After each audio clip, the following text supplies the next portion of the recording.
So medicine was a second career choice for me. I was a journalist that traveled all over the world. I covered medical stories.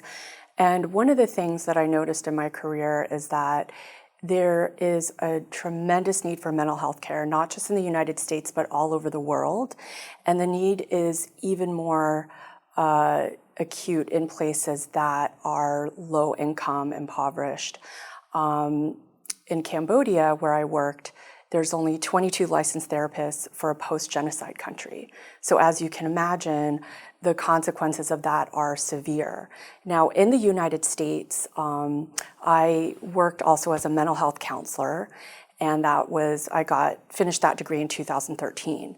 So a constant theme is that people had lack of access to medications for their psychiatric conditions, and particularly in underserved communities. And there was also a lack of diversity in the psychiatric field. And I felt like I needed to contribute to the solutions rather than try to work behind the scenes looking for people to cover and fill holes.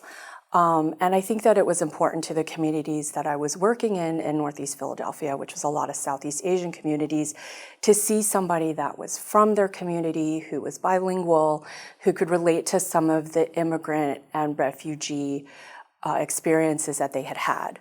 So that's what brought me to initially go to nursing school and then pursue an advanced practice degree in psychiatry. The most rewarding part about being in the medical profession is see people who are in a state of despair and hopelessness regain their ability to live again, regain their ability to love, to have meaningful relationships, to reconnect with their family and their friends, to join the workforce again.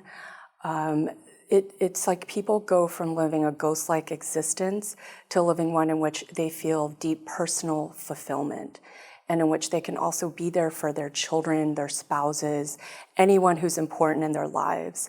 That is the most rewarding part of working in this field. I wish patients would ask, how can I be an active participant, an active partner in my own recovery? Because patients have more power than they think they do, and they have more agency than they give themselves credit for. And having a sense of power is really important to their own recovery and their own healing.